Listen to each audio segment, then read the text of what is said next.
I'm back from Texas and Costa Rica, only to hear about a massive bankruptcy protection filing. And today's guest co-authored The Ultimate Wealth Strategy, Your Complete Guide to Buying, Fixing, Refinancing, and Renting Real Estate, back from 2014, along with his great co-authors and great investors, Quentin D'Souza, Andrew Brennan, and today's guest, Jeffrey Woods. Jeff started with only $69,000. He actually only had like $5,000 to $9,000 to invest. That $69,000 was the price of a property in Niagara region to go on and build this sizable portfolio of multifamily, mixed use, and commercial properties valued in the $20 million range in 150 units. Jeff has since transitioned out of Canada to live in Dominican Republic and starting up investing in the USA. Jeff and I are old friends, and like many of the older generation investors, he's seen a lot. He's done quite well for himself, and he's here to share his takeaways. So there's a lot to take away from this episode. Hopefully you're taking notes. Welcome to the Truth About Real Estate Investing show for Canadians. Yes, for those who are watching on YouTube, I am indeed wearing my Texas hat and my Keep Austin Weird coffee mug. Again, I'm back from Texas after looking around Austin and San Antonio to get to know the areas I'm targeting for investment. And honestly, the trip went way better than expected. I met some awesome people. I checked in on the Tesla Gigafactory before security told us to turn around. I stopped on the roadside to take in the size and scale of Samsung's $17 billion investment into a microchip manufacturing plant.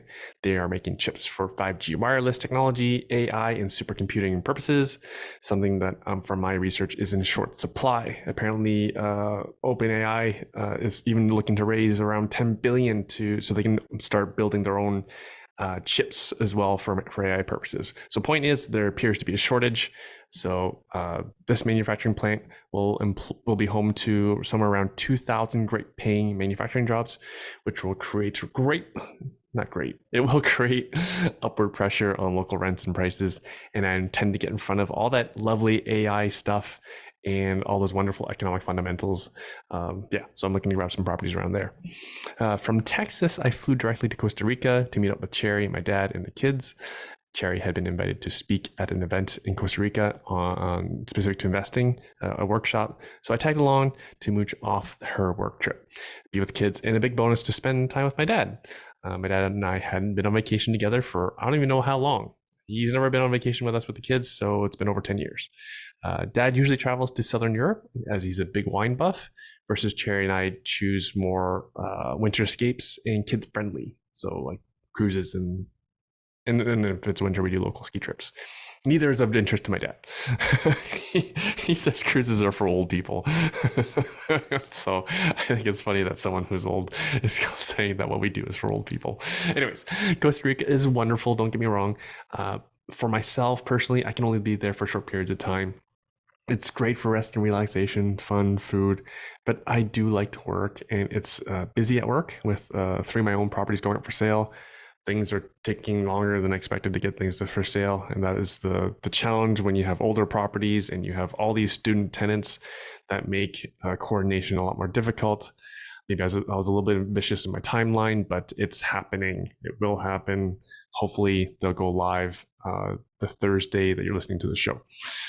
Hopefully those get sold, because I want to be in the USA for my own investments and to help my clients and community be there as well. I'm on a mission to generate more cash flow in my real estate portfolio. My goal is to generate $100,000 US dollars in cash flow from rental income.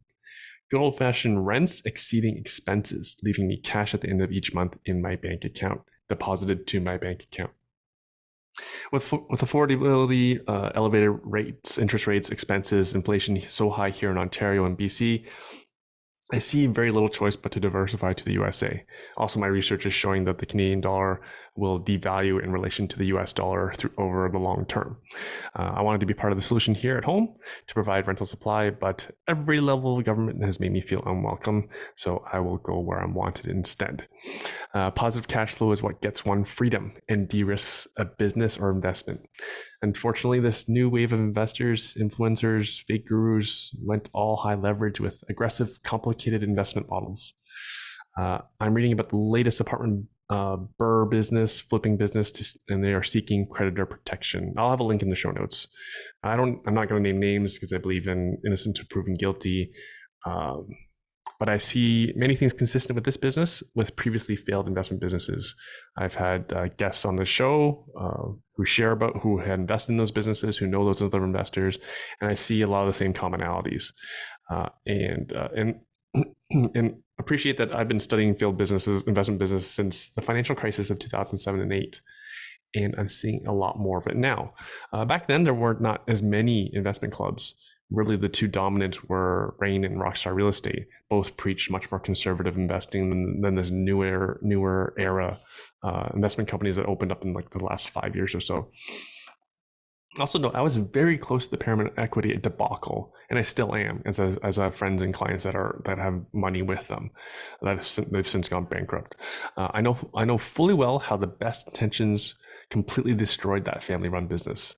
All the executives declared bankruptcy. The owner's family had two son-in-laws and his own son working in the business full-time, along with his wife, all working full-time in the business, only to see those jobs go away and only to lose everything. That family has lost everything. And now the owner Mark is on the run from the law. So even with track record, skill, and experience, investments can still fall apart. Is it any wonder why my own investments, I call them boring? I try to keep them boring and under my direct control. I do have property managers and stuff, but otherwise I am still, my wife and I are the only owners. We can do whatever we want with the property. We can fire people, we can hire people, we can sell the property whenever we want. I am in control. I also have a have a heavy conscience, and I'm lazy. Hence, I do not accept investment capital or partners. I actually had a good friend of mine. It was quite the compliment. He asked if I was taking on money to invest in the States. I'd much rather show, same thing I told him. I'd said I'd much rather show you and others how I invest, so you may replicate my successes and keep all those returns to yourself. You'll get rich a lot faster that way by keeping the profits to yourself. A client of mine was reference checking her litigation lawyer with me, and I told her I only know of her litigation lawyer through my own lawyer because we have the same lawyer. Because in my experience, there has been very little need for litigation, even back in the financial crisis of 2007, 2008. Like again, I was back. My community was different. I know there was lots of devastation then, but I wasn't. I was among more sophisticated investors, or at least those trying to be sophisticated. And that was Rockstar and Rain back then. And again, both of those schools teach way more conservative investing. We invested for positive cash flow back in the day because one could still get positive cash flow with a single family house. You could at least break even. Like Burlington downtown Ontario properties were breaking even at single family. Anyways, many others bought apartment buildings in Ontario or Alberta, and they did so with cash flow so they could survive. And thank goodness all those Alberta investors could survive because rents declined because they don't have rent control and they've been in economic winter until just recently. Point is though, unfortunately they went for over a decade without making any money, but at least they could survive. They could survive because again, the rent could cover their expenses. So note, I was a member of both Rockstar Real Estate. I've been since 2010. I was a member of Rain for a decade between 2008 and 2018. And I still am at Rockstar. The Tom Karadza, co-founder and co-owner of Rockstar, is actually coming on the podcast next week. Anyways, this new wave of education groups focus heavily on BRRRR investing, which is funny because our guest actually wrote the book on BRRRR investing back in 2014. It's buy, renovate, rent, refinance, repeat, but much newer, that only came around the last 5 years or so, is private money, as in hard money. I don't know why people got away from that term. These are hard money loans. Anyways, only in the past year have I seen so many investors, some of my clients, not through me, not through my recommendation, have I seen so many investors take on hard money loans so indiscriminately. And no different when a car company comes out with a brand new model of a car. Like, I'm not buying it until 3 or 4 years later, because I want to see all the bugs worked out before I'd ever take on a new model car. I couldn't imagine investing in a novice investment partner. Like, seriously, folks, go prove yourself first with your own money, or use conservative, tried and tested strategies that have survived a correction before. For Ontario, for BC, we haven't had a correction since 2008. In Alberta, you've had many corrections since then. So you've had lots of chances to test out your investment theories. I totally understand fake it till you make it, but don't borrow more than you can pay back, especially at the beginning when you're new. Everyone has to start somewhere, but again, I would never invest with a beginner. I'm old, so I can say it. Back in my day, private borrowing was a lot of work for not a lot of dollars. Everything was more affordable back 10 and 15 years ago. Hence, using one own's HELOC was easier and cheaper than private mortgages. Like, honestly, it was just pushing buttons and I would get a check in the mail. Anyways, fast forward today, there are all these coaches and gurus promoting 100% loan to value investments, no money down, don't need to use any of your own capital. And we're in the most expensive real estate market we've ever seen. And it's already tough. It was already tough before the pandemic to cash flow with even large cash down payments. Sadly, these investors paid tens of thousands for training. And I know, because I simply scroll through their social media. Some people's accounts have gone away, but for those who keep their accounts open, just simple scroll through their social media, and I know exactly which real estate education companies they belong to. They've spent a lot of money at $30,000, $60,000, $70,000, $100,000, and then ongoing coaching if they do that as well. And these same real estate education companies keep coming up. It's incredibly sad, and that works out to a terrible return on investment when you invest your time and money and you end up losing. This generation of investors in Ontario, with affordability being so bad, have had to rely on heavy renovations. And yes, I consider a basement suite conversion a heavy renovation. Retail price on one of those in my market is $160,000. And then they refinance, and that's their source of cash flow. And unfortunately, that's not working out in this market. Investors are having trouble paying their bills. And a word of caution to all the service providers out there with investor clients: get paid up front.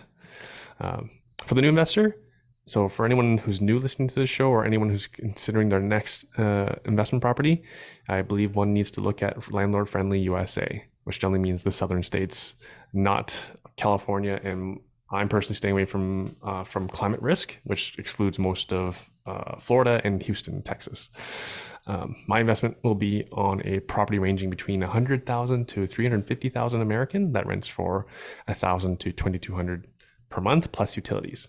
That leaves me with a rent yield of between 8 to 10%, or good old Rain's Real Estate Investment Network's cash flow zone metric to screen for properties. And it's actually, if you know where you're looking, if you know where to look, it's actually quite easy to find these properties. So anyways, if you're interested in learning more about investing in the USA, I'll be hosting a free virtual tour of US income properties. Of course, they'll be doing this online because there's no way we're flying down to like Memphis, Tennessee, Atlanta, Georgia, Dallas, Texas. But we can handle all that in about 60 to 90 minutes. I'll discuss why I chose these locations, what my research is telling me, what the properties look like, and the numbers and the positive cash flow. We already have 200 Canadians registered for this event, and this is a wonderful opportunity to start learning more about what I consider the best investment for most Canadians most of the time. That is, if you want an investment property that's 10x easier than something local in Ontario or BC that actually cash flows.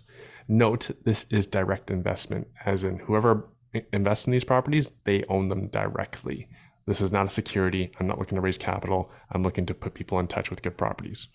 Saturday morning, February 10th, link to register is in the show notes. Now, speaking of Rain, Cash Flow Zone, the president and CEO of Rain, Patrick Francie, will be interviewed on for this show just next week. It is Rain, where I met today's guest, Jeffrey Woods. So Jeffrey, again, I mentioned he started with his first property was $69,000. He needed around $5,000 to $9,000 to get into that. And then gradually moving on to multifamily properties, mixed use properties, and commercial buildings. And that portfolio peaked at around $20 million in value across 150 units, mostly in the Niagara region. We talk about market shifts. We talk about market dynamics, particularly in Ontario, and how Jeff's strategies have had to change in response to those changes. We talk about personal lifestyle and strategy. as I mentioned earlier, Jeff has moved to the Dominican Republic and is giving up his Canadian citizenship. He will be looking to restart his real estate investing in the USA, and also with a big focus on lifestyle and returns. He stresses the importance of being in markets where they are favorable to investors. Jeff emphasizes the value of education in real estate, joint ventures, and creative investment strategies. And again, he talks a lot about health and work balance. If you know many investors, especially full-time investors, especially Ontario and BC full-time investors, you know it's been a stressful go. So I think this is a wonderful listen for everyone from someone who's been there and done that. So please enjoy the show. If you're interested in Jeff's book, it's a wonderful book, The Ultimate Wealth Strategy. It is a bit dated as it's 2014, but it's a wonderful place to start. You can simply find it on Amazon. Again, I have a link in the show notes. I have links to Jeffrey's website. It's jeffreywoods.com, and also have a link to his Facebook profile as well in the show notes. Please enjoy the show.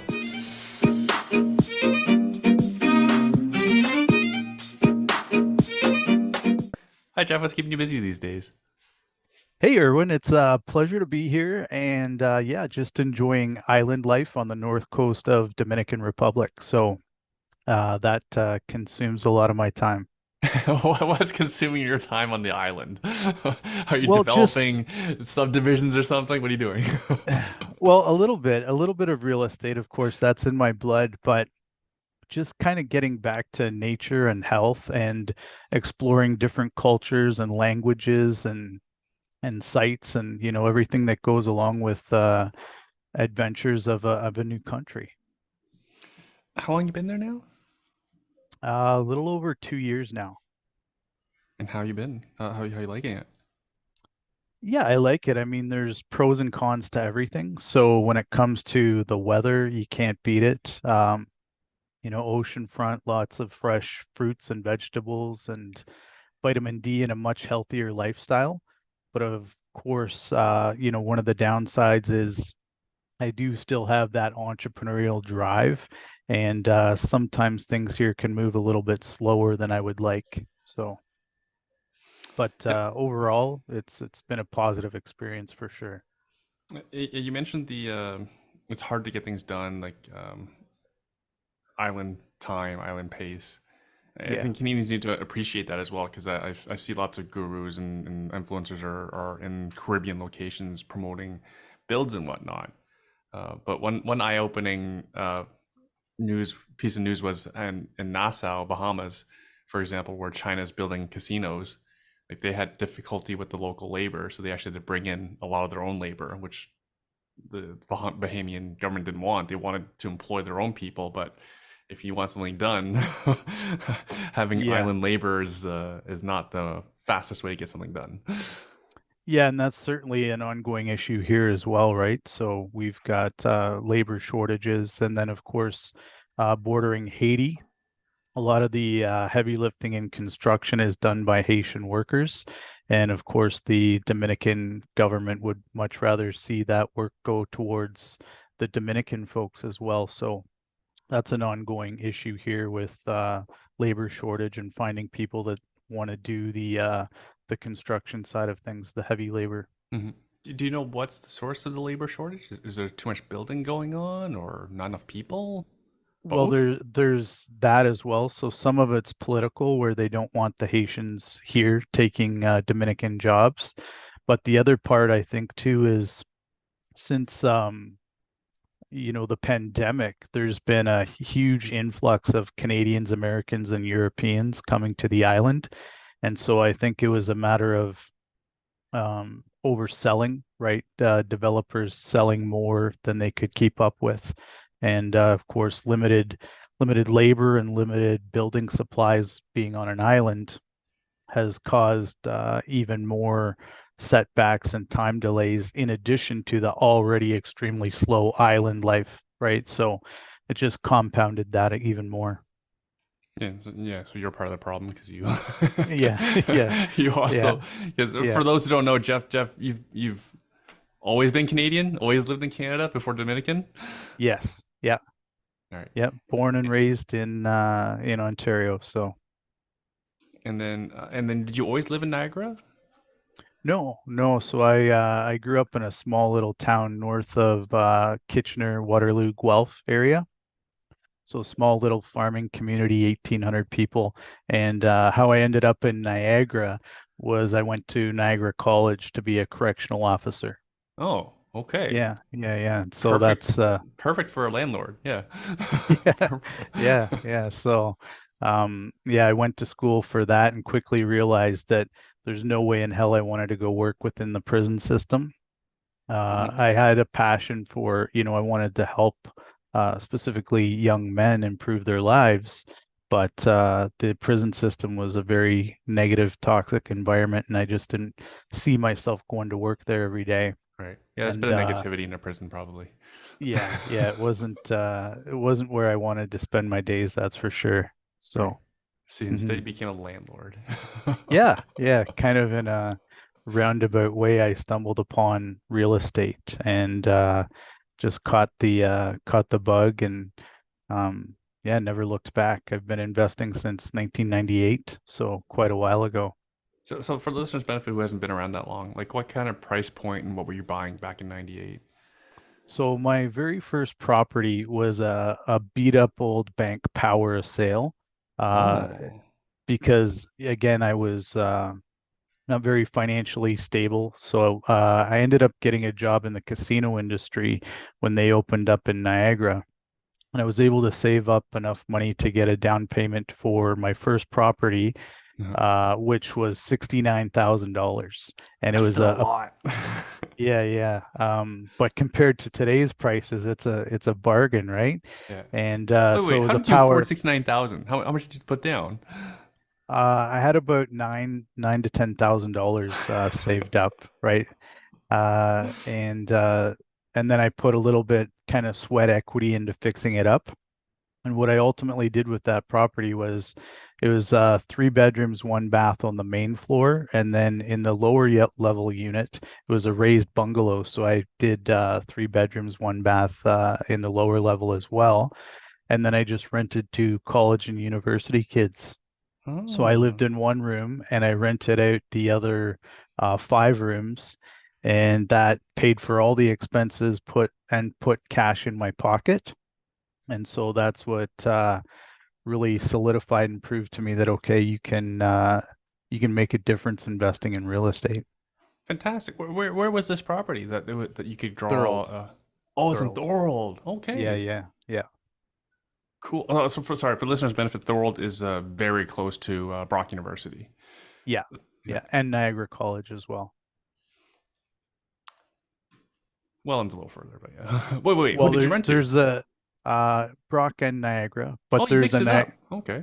Yeah, yeah. There's a Niagara College campus that's not too far from Thorold. It's Hmm. actually considered in Niagara on the Lake, Right, but right. it borders St. Catharines, so it's right in that vicinity as well. Yeah, yeah. No, I The know the one main, that's the next to the main, outlet mall, right? The one next to. yeah, Yeah. yeah, yeah, yeah. So that's Niagara College there as well. So, and that's not far from Thorold at all.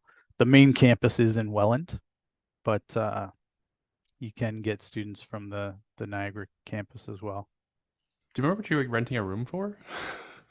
I want to say around 350 or something Whoa! like that. 350, some something in that range. Wait. Hang on. I have to break out the calculator because I'm like the worst Asian at math.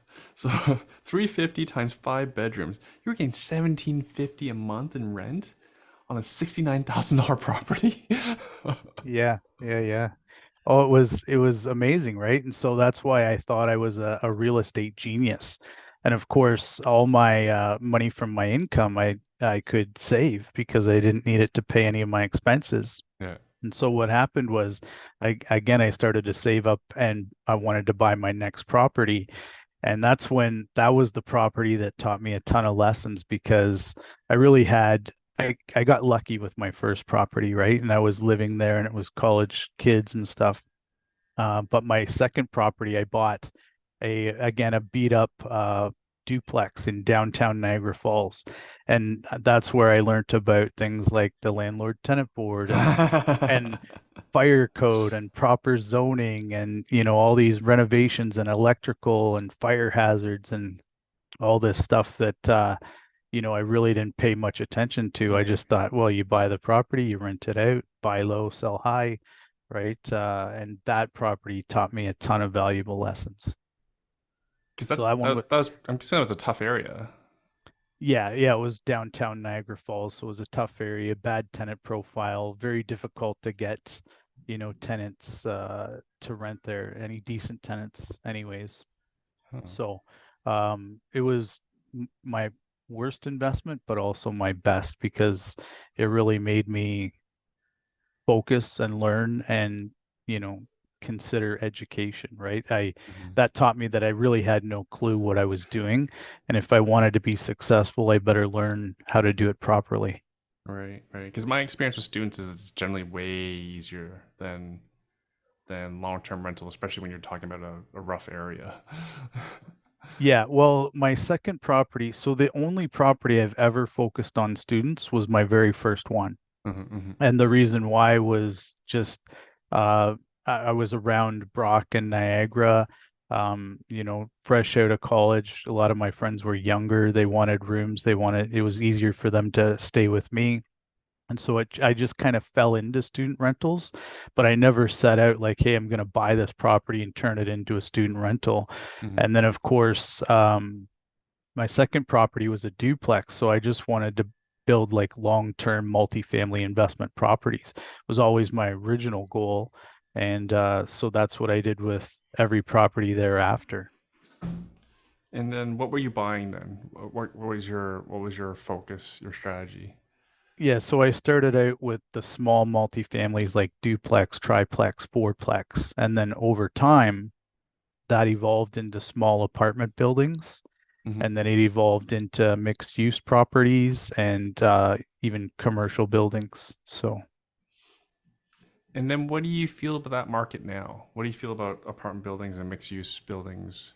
Sorry, were these all Niagara region, Niagara Falls? all Niagara, Niagara Falls, St. Catharines, Thorold, Welland, Chippewa, but primarily all Niagara. A little bit in Hamilton as well. Right. So you Yeah. you had well over probably like a $20 million portfolio then. Yeah, in around that price range, about 150 units under ownership with joint venture partners. That's a lot of growth from a from a $69,000 house. So Yeah, you had yeah, nine, yeah. 10 grand to invest. Yeah, Man, and investors today it's so much harder. 9, 10 grand it doesn't get you anything. exactly. And but the big thing, my big key takeaway with that was because in the beginning I thought that I was just going to work really hard and save up my money. And every time I had enough, I would buy another property. And it wasn't until I stopped investing in real estate that my real estate portfolio exploded. And what I mean by that is rather than working hard to save up money to buy my next deal, I took that money and I invested in my education. Mhm, So that's when I started to, join groups like RAIN, Real Estate Investment Network, and coaching programs and different training opportunities. And then I learned how to raise capital and how to do joint venture partnerships and all of these other strategies where now I had unlimited potential of buying power mhm, because I didn't need to work to save up the money. I didn't need to qualify the deal. I could just position myself as the authority in the space and partner with other people that had the money and the credit. And then that's when our portfolio really started to scale quickly. mhm. Mhm.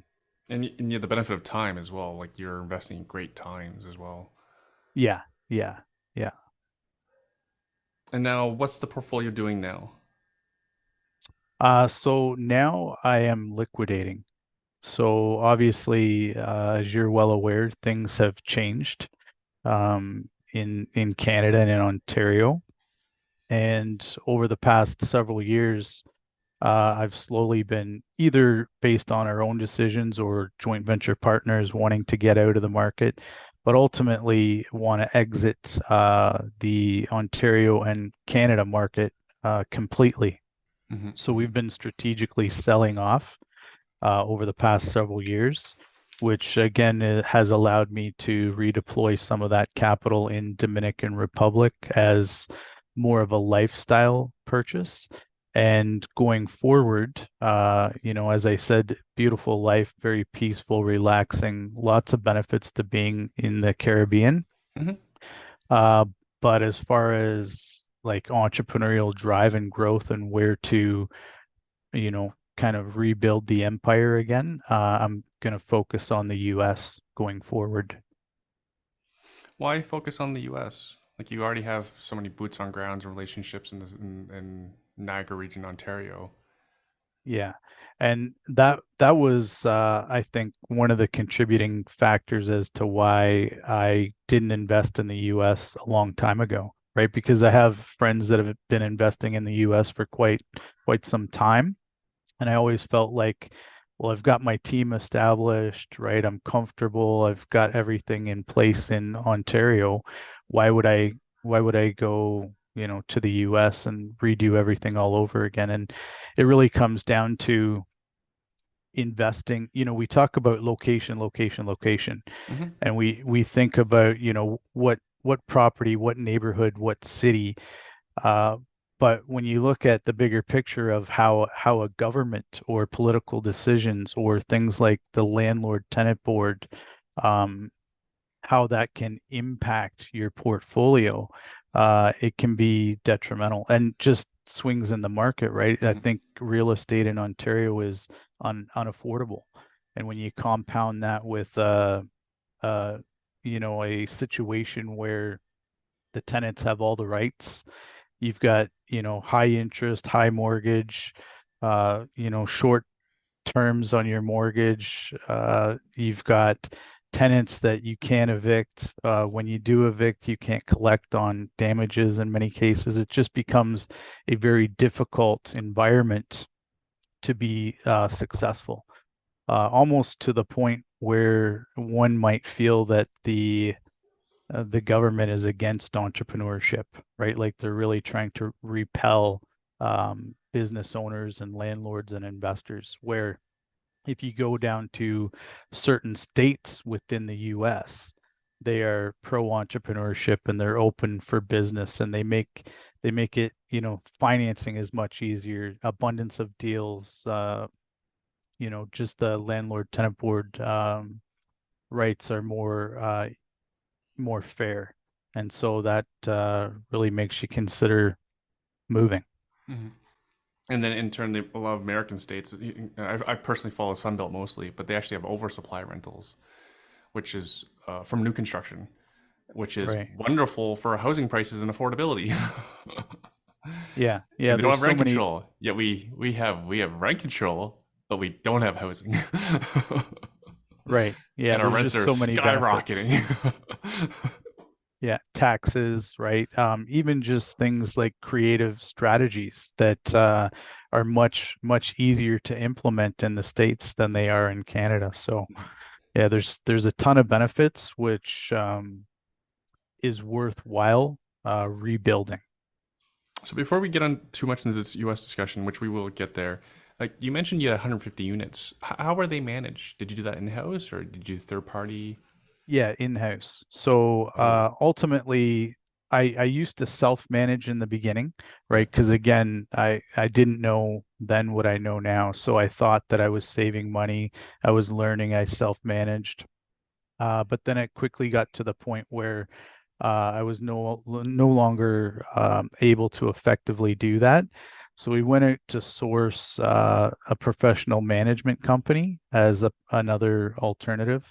And I couldn't find a company in the area at that point in time that was willing to do the management the way I wanted.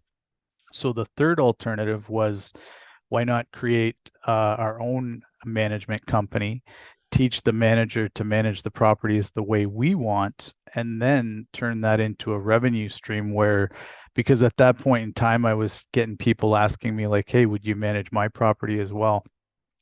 So we turned that into an revenue stream where we were able to reduce cost for our own properties by having internal management, as well as take on and manage other people's properties as well. How was that experience of owning your own PM company? Uh, extremely frustrating, difficult. Oh, why? Sunshine and rainbows. We're talking about real estate here. It only goes Well, up. yeah, the thing about property management is it's a very tough position to be because you're trying to make the owners happy and keep the tenants happy, and so it's you know it should be called people management versus property. Dealing with properties is easy, right? It's the Mhm. people, right? It's the tenants and handling their expectations versus the homeowner's expectations. So, Yeah, and like replacing the especially, cabinets or a roof is like that's like a 2 day job. Like boom, boom, yeah, boom, done, and then it's a yeah, transaction. Versus you're yeah, you're almost married to the tenant. yeah, yeah. Yeah, so it was extremely frustrating and difficult. And again, huge learning curve because in the beginning, my intentions were good. I wanted to help people, and of course, the people that want your services are the ones that are struggling the most. They got, difficult tenants that they've inherited, and they would drop that problem at our doorstep, and then we'd have to go and fix it. And certainly the challenge was not worth Mhm. the effort or the financial compensation Mhm. either. So again, over time, you learn to refine and not take on properties that simply aren't worth your time. So so we That's were challenging very though. It's yeah challenging though yeah because even if the property's good, like if it's a bad tenant and they're not leaving, then then effectively it's a bad deal. yeah, it was challenging, and we were over time we were very selective with the properties that we took on, and mostly just stuck to managing our own properties in house. So, um, it wasn't a business that we really pushed to scale or grow or to become this large, you know, management company. It was Mhm. more to facilitate our own properties. Right? Is that a need? Not because Exactly. Yeah. it was a good idea as a revenue stream, as a new business, a potential income stream, but it Yeah. sounds like you got rid of your clients. Yeah, yeah. And with the management, we had our own in-house maintenance and renovations as well, because one of the things we would do, cash flow is okay. Over time, the more doors, the cash flow builds up, but it was always nice to get a big payday in there as well. So every now and again we would flip properties, and so we were able to have in-house general labor and contractors that work specifically for us that would work on two fronts. One, they would maintain and manage our rental portfolio, but also in between that we would flip properties here and there for a Mhm. larger payday. And so it was really the renovation side of the management and maintenance was where most of the profit came from. But Now, the general day-to-day management of tenants and evictions and, filing forms and all that stuff is not very wasn't very lucrative. so the property manager, like the person who was the day to day tenant facing, was it? How was their experience? Was it easy to hire for that? Did they last long in the positions? Yeah, so I was fairly fortunate in that regard. So we've had a couple internal managers over the years, one of which is my sister. So having a family, right? And I would teach her and train her, and her skill set is very different than mine. So one of the things that I like to focus on, because while I did own a property management company, I was never a property manager, right? Like I couldn't tell you the last time I've collected a rent check or went to the tribunal, right? Or filled out a form. So I created the company and I put people in that position. I would train them and teach them the way I wanted it done, and made sure to employ people that were better at that task than I was. And so she's very good at dealing with people and resolving problems Mhm. and all of that good stuff. And again, that freed up my time to where I could focus on acquiring more properties and working with the joint venture partners and raising capital and these types of things that I enjoy doing. No, let's move on to the reason for the pivot. Now, like we're recording this in November. This will probably be released in January. we're a little bit backlogged. uh, like the forecast right now is interest rates will be cut. There's even a chance interest rates being cut in like March, or it's basically it's a foregone conclusion by like July that we'll already have one cut, right? So my theory is real estate, because just look where we are right now. Interest rates are about 3 times what they were back in 2021, but we're at the same price now, right? Same price as 2021, but the interest rate's like 3 times higher. So when interest rates go down, we can only assume where this market's going. So there is upside to owning a real estate portfolio in Ontario, in Canada. So why the decision to exit? Like there's still money to be made. Yeah, again, pros and cons everywhere, right? But I like there's a gentleman named Anderson or Andrew Henderson, nomad capitalist, and he's got a term that he says, "Go where you're treated best," right? Yeah. And so I like that, and I look at it, and it's not only go where you're treated best, but invest where you're treated best, right? And so I want to invest in a country, in a neighborhood, in a community, and a place where they appreciate me providing affordable homes, and they make my job easy, and they're willing to lend to me, and they're willing to create an environment that motivates me to want to improve that community. And I just don't feel that in Ontario. Um, the political environment and everything that's going on, banking and financing and taxes and all of those things combined, Yeah. right? Really makes you question if you want to just contribute to that. Now, can you make money there? Yeah, but could you make more money with a much more stress-free lifestyle elsewhere? I believe you can. And so it's not just about the money, but the ease of doing business and doing it in a geographical location that appreciates and Mhm. rewards you for doing it rather than disciplining you. So you lived a long time in Ontario. Why the decision to leave to go to the Dominican? So it's always been one of my goals, and this goes back from the early rain days. And Yeah. I Personal believe beliefs. Don, Yeah. yeah, Don used to call it his personal beliefs, right? His vision board. So one of the things that I always wanted to do was to have a tropical home, a warm tropical destination. And so that was always part of my goal and vision. And I started to work towards that in 2018.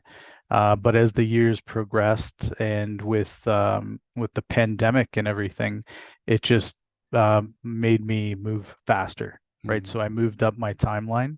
I was always working towards having a place in the Caribbean or down south. I considered Florida as well. So that was always part of the goal. And but the original goal was to spend, my winters down south and my summers in Canada. But now, through time and learning and exploring different options, it's probably more likely that I'll spend the majority of my time in the US, building my real estate portfolio, and I'll split that with the Caribbean, but the Caribbean's more of a lifestyle investment. And then I'll just go back to Canada to visit family and friends when needed. Amazing. And then I'm sure there's lots of listeners who are interested in not also doing similar, like living elsewhere for the winters or potentially like leaving the country entirely. What kind of like let's use your own experience. Like what kind of so say husband and wife they want a 2 bedroom where you live. What should they budget for and what can they expect? Well, you could build a two-bedroom, 2.5 bath villa down here for probably about, I would budget 300,000 US. That's it.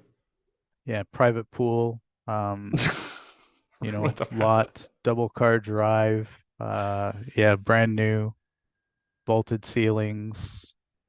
So How long would that take? You're talking about brand new. Oh, I mean, sorry, it's new construction or you're building it. You're saying. yeah, yeah. So if like that's the going prices. So at the development where I'm building, Yeah. that's an example of a build that would like a price. So Oh, that about sounds 300, amazing. yeah, 300,000 for a 2 bedroom, 2.5 bath with a private pool. So sorry, you currently live in a condo and now you're planning on moving into a house? Yes, correct. Yeah, when my villa is built, so I have the land currently, but my build schedule has been pushed back significantly because What of was the original promise? issues. Well, I bought the land in October of 21, and the villa is still not done. Now, part of that is based on my decision, just Okay. because they're so far behind, and it's a construction zone. So I'm really not motivated to build in the middle of a construction zone. So I'm gonna wait until the end. I have no rush as to, you know, it's not like I have wife and children that need to be in a specific spot. So for me, I'm comfortable where I am. So I'm gonna wait until the development's further along and I'm not living in the middle of a construction zone. That makes sense. Yeah. I can't that's like that's not. I don't even know if that's an option here normally because for anyone who's bought new construction, my family has before, and then you move in, the driveway is all gravel, your lawn is all dirt, there's no fences, there's no trees, it's not much to look at. It's just Dust. Yeah, dust everywhere. It's tracking in, your screens are full of dust yeah, and yeah, down here the dirt is like it's like a red tinge to it uh and it stains and tracks everywhere. So it's yeah, I just figured I'd rather wait until the development's further along before I start. So I'm in no rush. Plus I can take the capital that I had set aside for that and redeploy it in the US. All right. So what are you planning for the U.S.? So I'm looking at, and again, I'm open to options, but right now I like, as far as locations, I like North Carolina, Atlanta, Georgia, and also Tennessee. Um, those areas I think are landlord friendly, lots of Yeah. opportunity, taxes, these types of things that we mentioned before. So benefits to that. But the other reason I like is because currently I've got my business and family and friends in Ontario, specifically Niagara region, and then of course I'm in Dominican Republic. So if you look at the middle point, it lands right there, right? Right. Right. Georgia, North Carolina, Tennessee. Yeah. That's kind of the midway point. So it's an easy geographical location to build Right. from and still allows me to get back to Canada or Dominican Republic with ease. Right. And Atlanta's perfect because they have like one of the biggest airports in the world. Yeah. So it's probably not that Atlanta, hard to get a flights. yeah, Atlanta and Charlotte as well. Charlotte, North Carolina. They have a Yeah, big one too, eh? direct flights to DR all year long. Oh, nice. Yeah, So yeah. So they're you can literally connect. You can literally well you can no you literally go to Charlotte or Atlanta work and yep, then just hop on another flight go continue your trip home. yep. Exactly. And I'm closer. It's much easier for me to go from, say, Charlotte to Puerto Plata than, Toronto to Puerto Plata. Like as far as time, I'm closer. It's easier. The airport's here, it's a small airport. You drive in, you show up a few minutes earlier. It's much simpler here, navigating here than from Toronto to Charlotte. So what did you like about these locations? In the States, Yeah, yeah, North Carolina, Atlanta, Tennessee. so geographically, the way it's positioned based on where I am now, but also they're landlord-friendly states, low taxes, tons of employment. As we mentioned, there's two major airports, international, where you can get just about anywhere you want in the world. You got large Fortune 500 companies in the area. um, you know, Charlotte's the second largest banking hub in the entire country, next to New York. Uh, Tennessee, very low taxes, like no state tax, very low property taxes. And the other thing I like too is if you're in Western North Carolina or Eastern Tennessee, and you're also right on the Georgian border, if you are focused in that area, you could be in all three states. Um, within hours, right? So it's just it's positioned nicely. you're not dealing with things like hurricanes in Florida or high insurance, that Florida's a great state as well. I would say I would pick investing in Florida versus Ontario, hands down. But yeah, I like those areas. But again, I'm open to exploring. Hmm. Yeah, Hmm. I encourage all listeners, investors, when they're looking at investing, is create a list of no's. So like my no's are no rent control, Yeah, no LTV, no. But I also want no tornadoes and no hurricanes. Because yeah, it's USA anywhere like Canada, USA. They're enormous countries. You can say no to certain areas, and there's still tons available. yeah, Right. I find yeah. so many people are fixated on areas that do have recurring natural disasters. Yeah, that is a really good point. Yeah, for sure. Yeah, figure out what you're not willing to tolerate and Yeah, then go from there. yeah, yeah. I'm not willing to tolerate rent control no more. Like Yeah, because exactly. because you need to because I think people need to remember to flip that around. Because if there's rent control, then us the landlord we risk inflation, which we know is here and coming, and there's more coming, right? So why would I be willing to assume that risk that inflation continues and I have to bear that expense for my tenants? Yeah, And at the yeah, same time, I'm being vilified by the media and the government.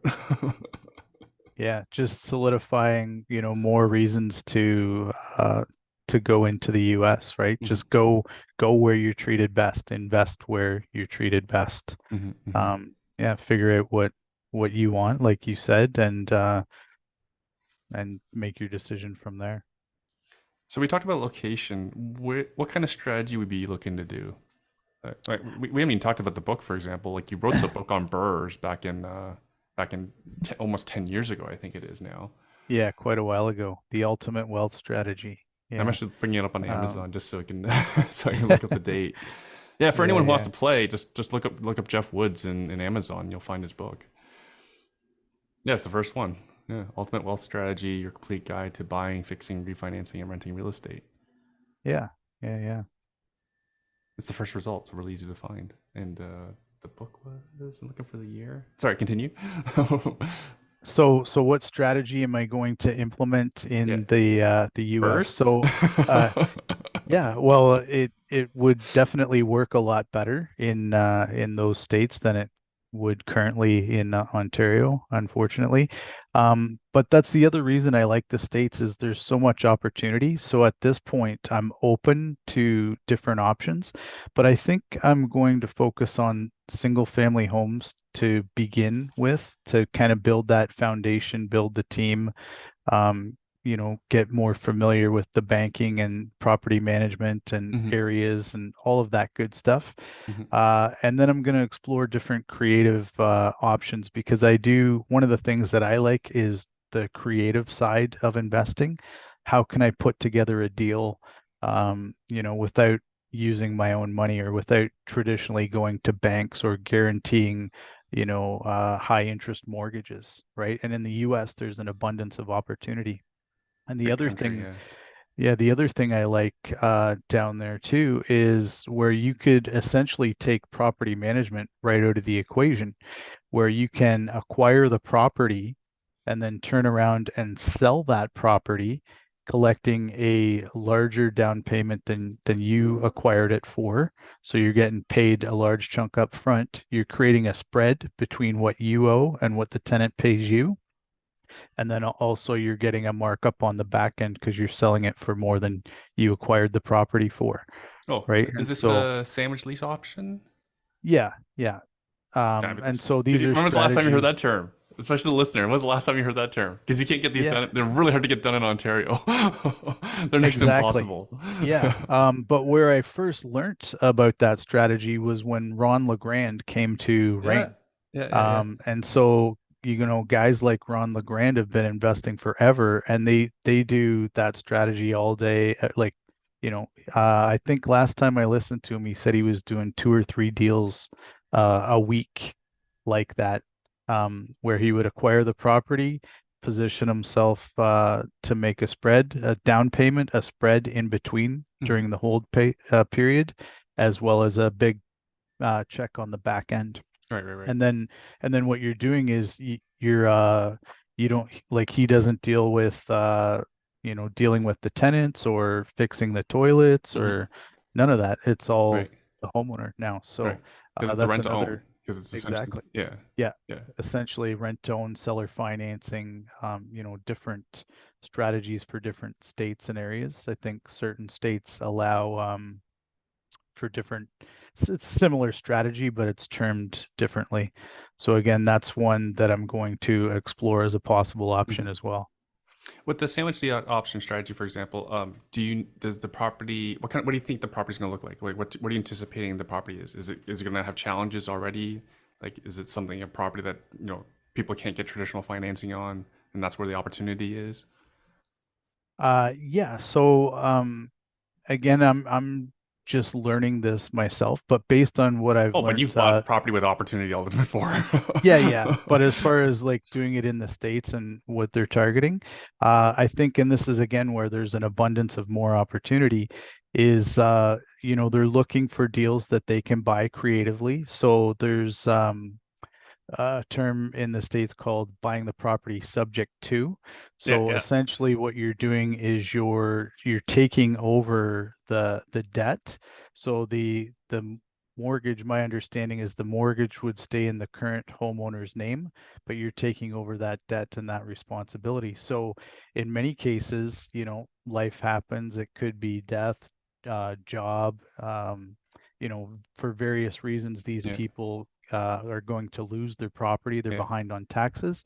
yeah. You come in, you're able to save their credit, get them out of that deal.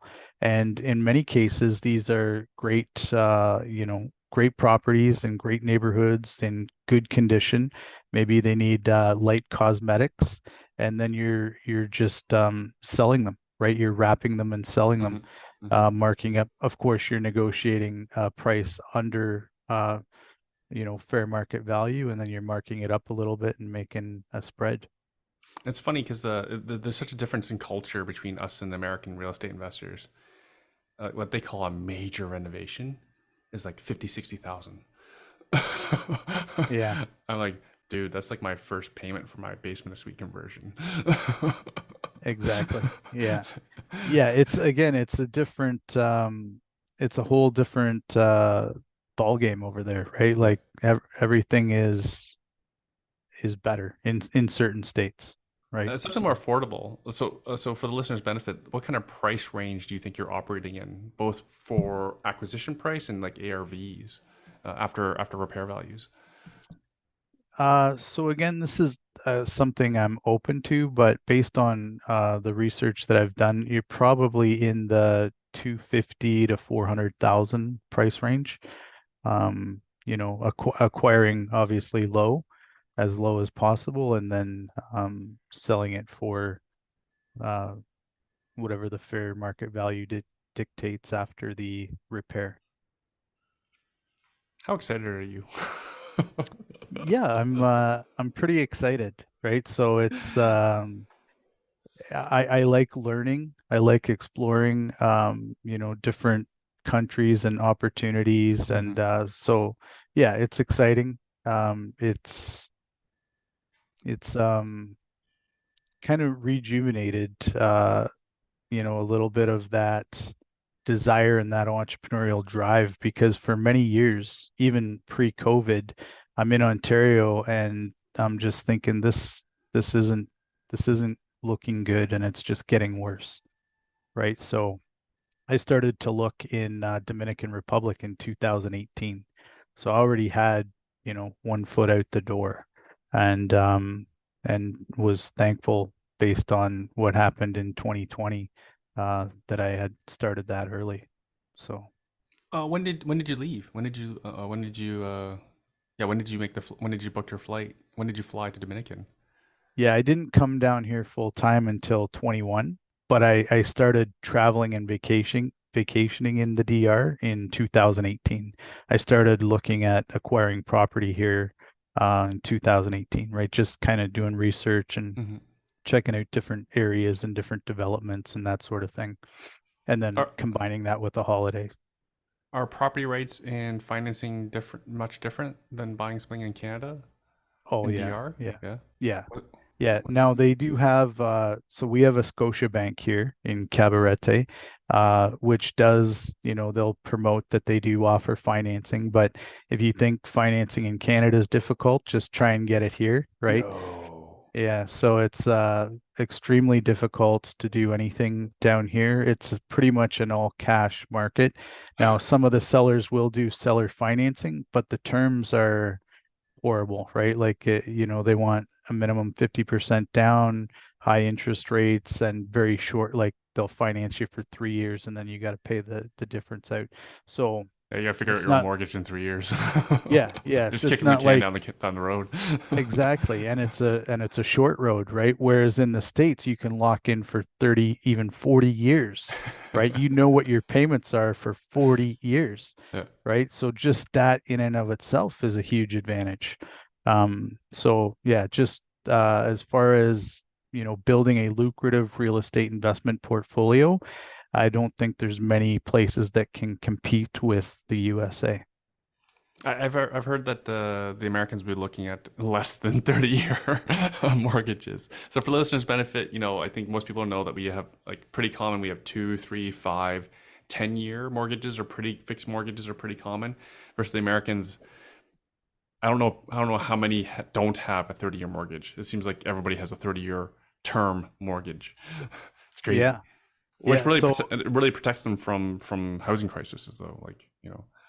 yeah. So going back to the creative investment strategy, so a lot of these American investors, what they're able to do is when they come in and take over a property subject to, they can acquire that property with, whatever they can negotiate with the seller, but in many cases, very little money down, and they can assume that mortgage that seller has locked in at, 2.8, Yeah. 3.5% versus going to a bank and Yeah. taking out a new mortgage significantly higher. Hmm. So they can secure that property with a low interest rate locked in for 30 years, Yeah. right? So, I mean, that in and of itself is amazing versus for us going to a bank and qualifying a mortgage at a significantly higher amount right now. That in of itself is just one more opportunity that is available in the US. Are you considering like apartment buildings at all, or mixed use or commercial, like you did Uh, back here? Or I would, never say never, never say never, but there is, a little bit more complexity to apartment buildings. And for now, I'm just going to focus on the single family homes and the creative strategies that we mentioned before. yeah. And that's going to be my focus for now. But who knows in the future, maybe I'll evolve and go Hmm. bigger. Hmm. But I like, we talk about as investors, we talk about financial freedom. And certainly one aspect of it is making the money, but I find a lot of entrepreneurs and business owners, they're so focused on the money that they give up their freedom, right? Hmm. Like they're working all day every day and they build their business to revolve solely around them. And so for me, I want to earn a nice income, but I also want to be able to maintain my freedom, be able to travel, spend time in the Caribbean, family, friends, focus on health as well, right? Which again, many investors they sacrifice these things as they're building and growing. Hmm. And Hmm. so I think, as you get a little older and wiser, your time with family and friends and important relationships and your health are vitally important to that overall financial freedom equation, Hmm. right? Because if you have, millions of dollars, but you're not healthy or you've got unhealthy relationships, your marriage is falling apart, no time with the children, then was it really worth it? So Yeah, I because like to divorce is a always, very expensive event. yeah, Half, yeah, exactly, half what you exactly. own is not yours anymore. Yeah, right. And you compound that with the stress, right, of dealing with it all. And so sometimes you have to, what's most important to you. Yeah, I've heard divorce courts like 10,000 a week. Yeah. You want some negative Yeah. cash flow? There you go. Yeah, well, that'll do it. And then if you've got a portfolio with non-paying tenants because you're stuck in Ontario, and Mhm, then you can't sell the property to get that appreciation you thought you were going to get because nobody can get in to see the property because your tenants are being difficult, mhm, right? So that's a, or they want, the whole cash for keys that used to work. Now they mhm. want like criminal amounts of money just to move out of the property that you supposedly own, right? It's just increasingly more and more difficult to uh to make a profit in Ontario. Not impossible, it can be done, but It's for a whole me lot it's harder. Yeah, yeah, go why not go where you're treated best? yeah. I really had a client who's exiting his properties way up north. It's already for sale. Tenant hasn't paid month in two rents. Sorry, 2 months. Hasn't paid rent in 2 months. Hmm. And then they had the gall to ask, "What more will you give me to leave?" Because they need vacant possession because the buyers are moving Yeah, in, and so yeah. Well, so they he know, yeah they know yeah, they yeah. know they can take advantage of the landlord, take advantage of the system, Mm-hmm. and they're going to get away with it, right? So it's sad. You have people that work really hard, they think they're doing the right thing, they want to provide affordable housing, Yeah, create they a want to help better, people. Yeah, they yeah, want to be part of the create a, solution. Yeah, yeah, improve the community, turn rundown homes into safe, yeah, affordable housing, these types of things, and then what do you get in return, right? So yeah. I again, jokingly tell my clients that and friends, it's we thought we owned the property by ourselves, but it's almost as if the tenant's an equity partner now. well, yeah, yeah, sad but true. they, they Yeah, get they it's get they get some they get some money on the exit too. yeah, So Jeff, you're talking and about health. oh yeah, So sorry, go ahead. so I've preached a lot on this podcast talking about like boring investing because I find for the vast majority of folks they still work their day job because it's hard to reproduce. Because a lot of listeners make six-figure day jobs. It's really hard to produce six figures in investing and also that type of risk and then the time it takes away. It could potentially take away from your family and friends and stress and kids and all sorts of things. I find most people cannot handle like a six-figure loss. You know what I mean? So I tell them like keep it boring. Keep it boring. Phase two always can take on more. You can do more complicated, but as part of a phase two or phase three, right? And it's funny because I get people asking me all the time, like, "Why don't you do this? Why don't you do this?" Like, I'm old. I want to spend more time with my kids and my wife.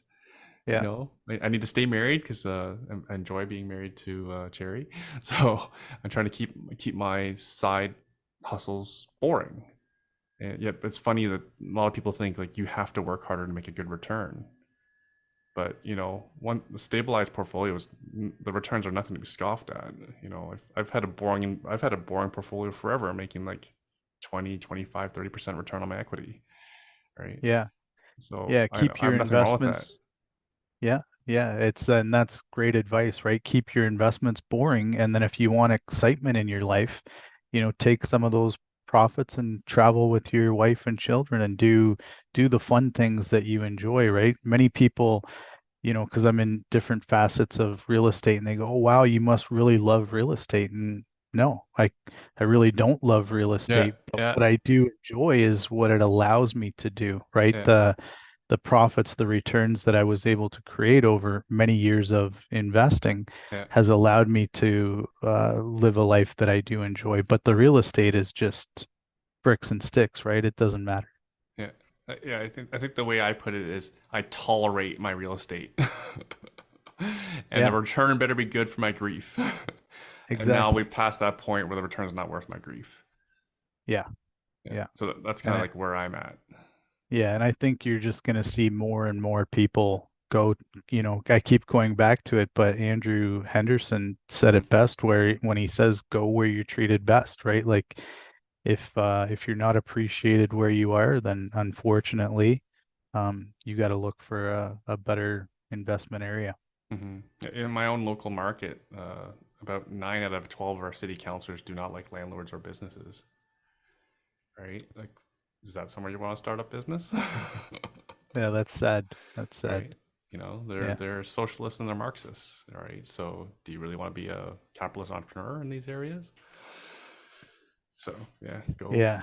Yeah. And it's hard, right? Especially, you're born and raised, you're familiar, you've got family, you've got memories, and it's hard for people to wrap their heads around starting over in Hmm. a new country, right? Hmm. Hmm. So I do sympathize and understand people's hesitancy, but Hmm. at the end of the day, I think, it's worthwhile exploring that Right. and considering, you know, So I wasn't planning on saying this, but it's like my friends who are like considering divorce because they're like fighting. The couples are fighting. The couple are fighting and stuff, whatnot. So I tell them from my own experience, life on the other side is so much better. If y'all can't reconciliate, like, everyone will be happier if you break up. right. You know what I mean? That you remove that from your life. Hmm. And like so many people come back and tell me that's true afterwards, right? They made a new great partner. The kids are just doing great. They may even become best friends with the new partner's kids and whatnot. Like I feel like I hope that's on the other side for us as well. We're gonna divorce. My friend calls Yeah. Ontario on terrible. we're, we're gonna divorce on He's terrible. not wrong. He's not wrong. Yeah. uh, Um, and you even sold your home, because my plans still keep my home. But yeah, you went hardcore. You sold your home. And sorry, you don't have to answer this, but is your plan to give up your Citizenship? yeah, No. No, you're gonna I'll keep it? keep my passport. Yeah, I'll always be a Canadian citizen, Got but it. one of the things I am exploring is becoming a non-tax resident of Canada. Yeah. Yeah, yeah, Non-tax resident was the term I was looking for. yeah. But I'll still have my passport. I'll always be a Canadian citizen. Right. Um, yeah. Uh, because you're pretty far along in that non-tax resident already. Like you don't. Do you still own a car or a house? Last time I went home, I sold my car. Right. So I still have my investment properties, corporations, Right. businesses, in Canada, but most of my personal stuff is like I sold my personal car, my personal home, all of that's sold already. Hmm. And then what's left? Or how is the goal to be a non-tax resident? Yeah, yeah. Right. Ultimately, that's the goal. Yeah. And then what has to be done then? Like, do all your assets have to be sold then, or like moved to the States or something like that? Yeah, yeah. So you can't have and again, this is I haven't done it yet, so based on what I know thus far, is you can't have any ties to Canada. So no personal property, I think bank accounts, even things like gym memberships and credit cards, you can't have anything like that if you want to be a non-tax resident. That's so crazy. Yeah, so you basically give up all ties to Canada in that regard, other than your passport, right? Um, but then you're now a non-tax resident. That's kind of annoying though. When you come back and visit, you don't even have your own bank account anymore. Yeah, but again, it's fear of the unknown. But there's lots of good banks, like outside of Canada, and it is a little bit of diversification, like having banks in multiple countries, having multiple passports, multiple residencies. Uh-huh. If you look at a lot of wealthy individuals, they don't speak about it a lot, but they all have multiple passports, multiple residencies, Mhm. multiple homes in different countries, right? Just to have that diversification and that freedom, where if one place turns out to become a disaster, they can move on easily because they're already set up there. Do you have status in DR or US or seeking one? I'm going to be seeking it. So residency status in DR, as well as exploring the I think the E2 visa in the US. I haven't gotten good answers on how to get an E2 visa. How's your research gone? Well, my understanding is that if you can either buy a business, buy a franchise, or start a business, and The US government wants to see that you're financially invested in that business. So there's no set dollar amount, but everything I've watched suggests around $100,000 of investing into that business, and it has to be an active business. Yeah. So Um, yeah. yeah, so if you meet that criteria, then you can get an E2 visa, from my understanding. Now, I haven't gone through that process, so it's just something that's on my radar of something I'm wanting to do. Right. And for listeners' benefit, so sorry, E2 visa means that you and your family are allowed to stay in the States. There's usually, I think 10 years seems to be a popular term. But Yeah, I basically, you think could stay that entire time, yeah, and knowing that's right. you don't get to vote, obviously, which is fine. I don't think I want to get involved in politics. Yeah, yeah. I don't want to get involved in the politics either. I just want to utilize the pro entrepreneur environment, right? Mhm, To mhm. grow and scale and to rebuild the real estate empire, right? Right. So that's the And you're goal. building a real estate empire should be considered active, right? So I think, yeah, this should be Well, easier for you, I think. again, this is just based on my understanding, is if you're just acquiring investment properties, they don't see that as active until you hit a certain threshold of properties, apparently.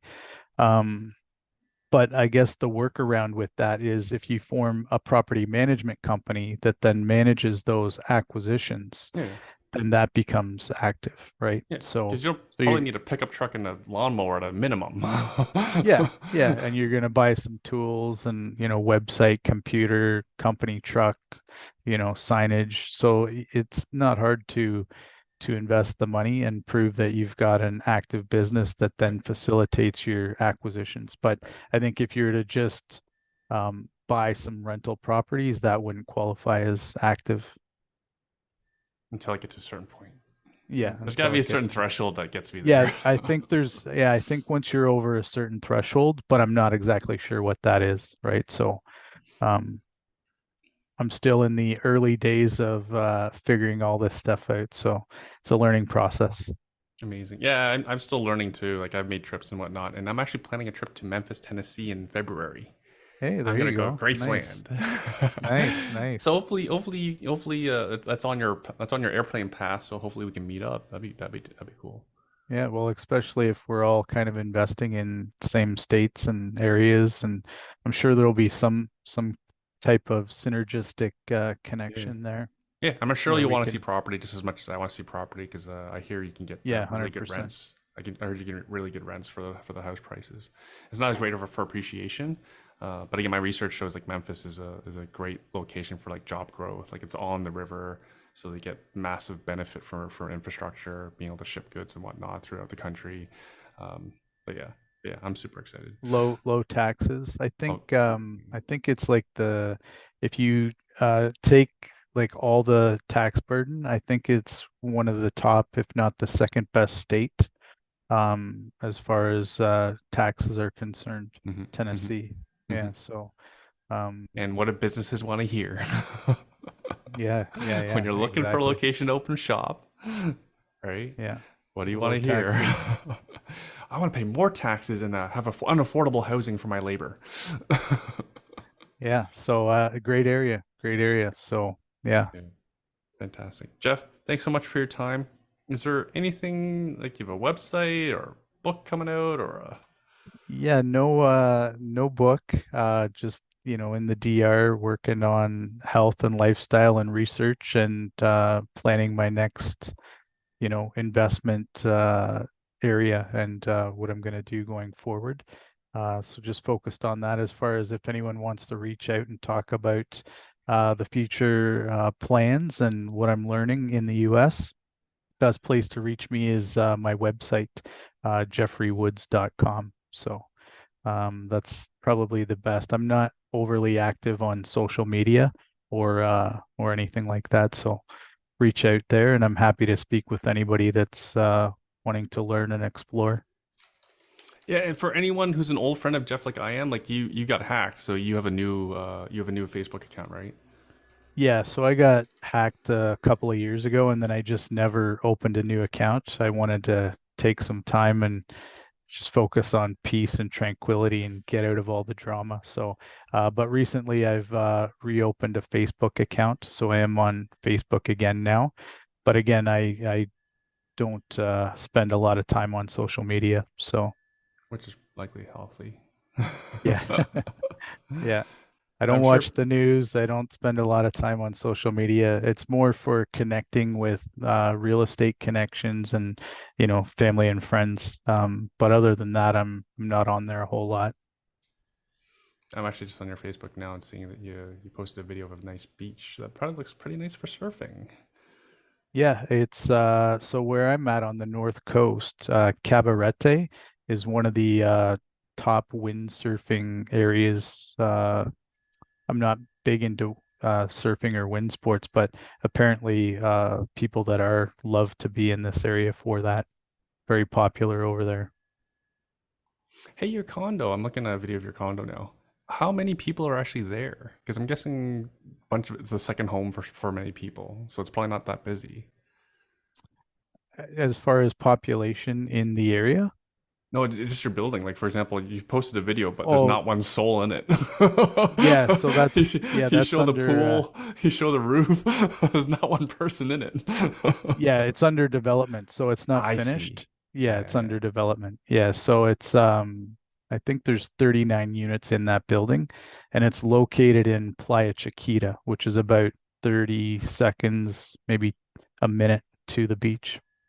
So yeah, yeah. But that video is of a property that's getting close to completion, but it's not done yet. yeah. So I hope you do post more pictures because I don't know, helps me Yeah. follow along. It's interesting. Yeah, I tried to post a little bit there in the beginning just to build up my Facebook feed because I'm starting over. But yeah, I'll post more as I grow and explore, and probably a lot more stuff once I'm investing in the US as well. Yeah, because we need to. I jokingly call it like the Matrix. Like us Ontario investors, we were like, it's all we saw. We lived, breathed it. We were so focused and head down on what was in front of us, and we didn't see the forest for the trees, and Yeah. just tolerated what we were the hand we were dealt. Versus, we can fold it here and have a look elsewhere, Yeah, it's good or to we're get appreciating it. outside the matrix, right? Yeah, Yeah, and experience just life from a different perspective. So, yeah. yeah, yeah. All right, Jeff. Thanks so much for doing this. Hey, my pleasure. Thanks for having me on. Thank you for watching. If you want to learn how to invest in real estate from scratch, my team teaches beginners how to use the #1 investment strategy that I personally use in a virtual free training class every month. Go to investortraining.ca/YouTube to register for our next class. The link is also in the description as well. I publish at least 2 to 3 videos a week here, so subscribe if you want to keep learning from seasoned investors like myself and my guests. And if you're just starting out, feel free to ask questions and comment below, and I do the best to answer each of those comments and questions myself.